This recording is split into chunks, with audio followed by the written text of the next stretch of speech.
Hi everyone, the low tier Wolfie here, but you could call me Wolfie, and welcome to my new series, Terrible Game October. I know, amazing name, but I couldn't think of anything that wasn't either bland or cringe, so that's the best you're gonna get. And if you couldn't tell, I'm only doing this in October. It's the spooky month, meaning we need to play the most terrifying games of all time. The bad ones. And today, we have a special case. This game single-handedly destroyed an entire game franchise's entire reputation. And that game is Call of Duty Vanguard. When this game came out, everyone hated it, and that has carried on to this day. Everyone hates it.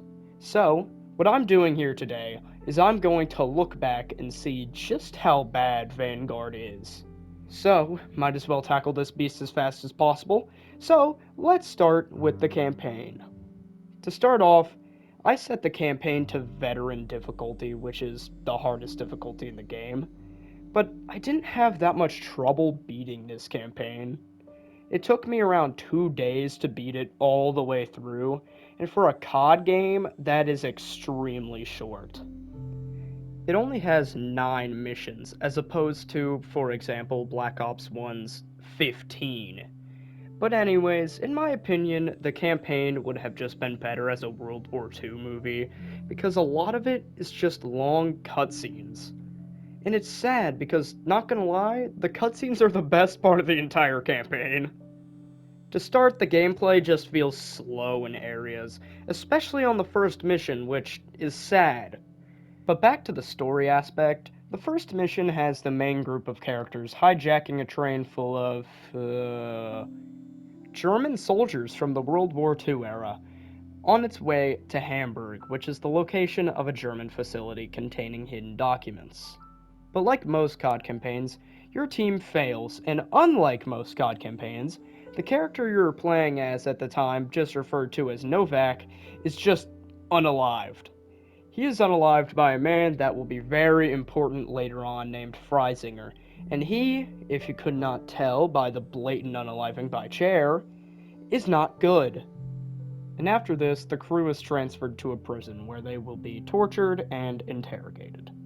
But not before one of the many flashbacks to pad this already short campaign. Yeah, you heard me.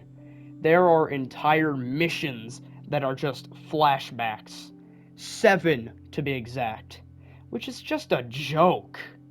7 out of the 9 missions are flashbacks, all broken up by a long cutscene, which, I thought this was a COD game, not Naruto. But for now, Operation Tonga is the second mission explaining Arthur Kingsley's backstory, and he is the leader of the group responsible for carrying out Project Phoenix, which is what the first mission is. But yeah, Operation Tonga takes place on D-Day, where Arthur gets separated from his group, finds them, then takes leadership after the commander died fighting. You then go on to destroy a German artillery base and then take a German gun fort the next day, where you save Richard Webb, a person in your group. This is supposed to establish Arthur as a good leader, and I think it does this well. This mission is definitely okay, but again, pretty slow. And then yet another cutscene, except this one is almost 30 minutes long. Like seriously, if you want to make a World War II movie, then make a World War II movie. But this cutscene introduces you to yet another bad character, Richter. He is the interrogator, and he was written to be very unlikable. In fact, Arthur even says exactly how he was going to unalive him in the first couple of minutes Richter is introduced, which says a lot. Anyways, after the half a movie of cutscene, you go into yet another flashback. But this mission gets a pass because it is probably the best backstory mission in the game, even though that isn't saying much. The backstory is for the sniper of the team, Polina Petrova, or later referred to as Lady Nightingale. She's probably one of the best characters in the game with the best backstory, and overall, she's a well-written character for Vanguard, at least. And that is because Polina and the other characters are based on real-life World War II soldiers. Or at least kind of. This mission is about the start of the Battle of Stalingrad and how it ignited Polina's hatred for the German soldiers. It starts by getting you to like her family, but then, after the attack, of course, they unalive her father. Yeah, it's basic, but it gets across its message. And then, after saving her brother and the rest of the Russian soldiers, you help them flee into the sewers by chucking almost unlimited Molotov cocktails. That section is indeed as good as it sounds. And then, believe it or not, there's another long cutscene where Richter establishes himself as terrible by interrogating/torturing Polina. And surprise, Wade Jackson, who escaped capture, got recaptured and is also, you guessed it, interrogated. Which also leads to a backstory mission. Okay, I'm sorry for being repetitive, but what else can I say? The game is repetitive, and we're on the best part of the game, so yeah. Well, this mission is terrible. This mission takes place during the Battle of Midway, and they thought having you use a plane during this mission would be a good idea. And don't get me wrong, using planes in video games is most of the time very fun, but in Vanguard's case, they messed it up so bad. First of all, the up and down controls are inverted, which I know that's how a real plane is, but in games, that isn't cool. Not to mention the left and right controls are extremely stiff. But on the other hand, the up and down controls are slippery. How is that even possible? I don't know. And all of this added together makes one of the most monotonous things in any video game ever. And after this, they present the biggest part of the story in a short cutscene. How do they seem to mess everything up, even when the road is laid out in front of them? Anyways, Richter unalives Richard Webb, and it is revealed that the, screaming man from World War II with a tiny mustache unalived himself. And because of this, Freisinger has a power trip, sends some of his followers to be unalived, and then almost has Richter unalived, but then Richter reveals himself as a coward, which of course you probably already found out. But I bet you can't guess what came after that, can ya? If you said another flashback, you'd be correct. And yet again, it is for Wade Jackson, but this time you're playing as him on land. This mission takes place during the Bougainville campaign, I hope I'm saying that right, and you'd think that since you're on the ground with Wade, he'll now play good. And if you thought that, you'd be correct. You see, every character has an ability that is special to them. As you'll find out later, Polina's is distracting snipers away from her with the glint of a knife, which is terrible. Arthur's ability is also bad because all his ability does is tell bad NPCs what to do. Lucas, the Australian demolitionist ability, is you get to see where the grenades you throw will land. And finally, Wade has the absolute best ability in the campaign, even though he has the least amount of playtime. What he does is he can slow down time for a couple of seconds while aiming while using his focus ability, and it also locks on to targets.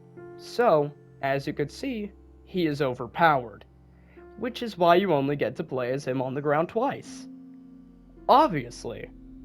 But you get shot out of the sky while chasing after a plane that was originally chasing you, and surprisingly, Wade comes out completely fine. I know, it makes tons of sense. That's when Matteo, your friend, just walks away while you're in the brink of death. Makes tons of sense, doesn't it? Well, you somehow don't die or get caught while only feet away from the enemies that are inspecting the crashed plane, so you just crawl away and proceed to Metal Gear Solid sneak attack every soldier in your way until you find Matteo, who just so happens to be in the middle of being jumped by the entire Japanese army. So you get taken too, That is until another group of soldiers comes in and burns down the entire camp that the enemies took you to with a freaking flamethrower. This is Branch 93, and they escort you through the forest full of way too many soldiers and snipers. And then Flamethrower Man Howard dies, and you get to use the flamethrower for a little bit, and that's cool. The mission ends with you raiding a Japanese army fort and stealing a plane to escape. Then there is an even shorter cutscene explaining that some of the crew doesn't trust Wade, and then they get over in 2 seconds. And then they send Polina to get interrogated.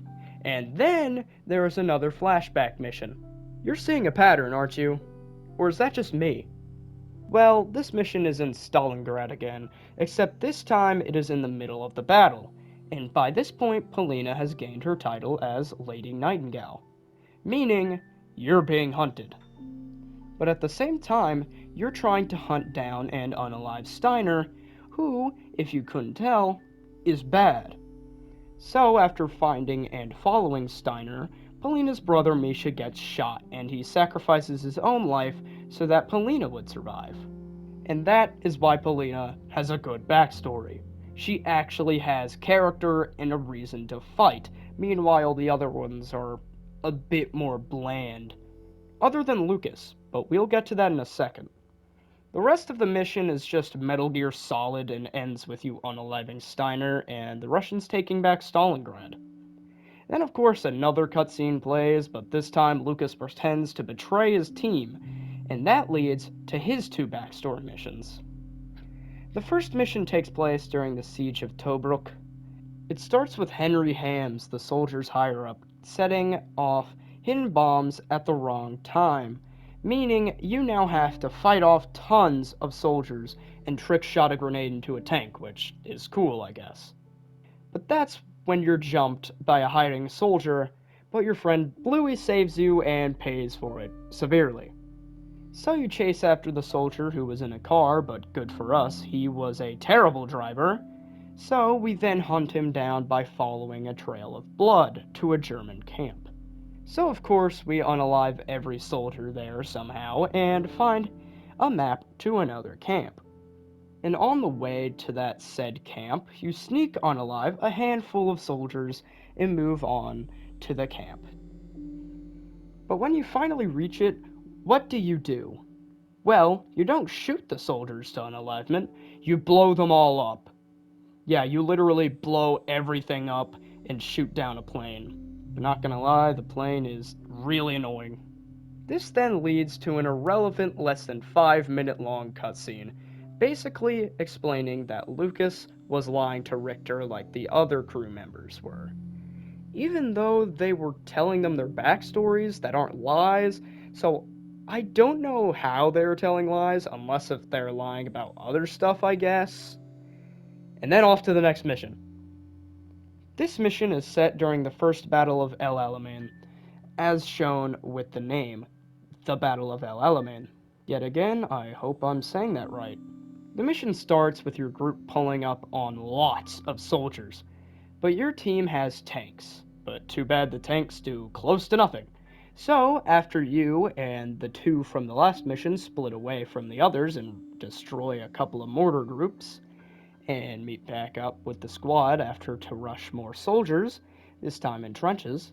But when that gets too boring, I guess, you and Dez, your friend, go off to take an entire fort by yourselves, and everything goes fine.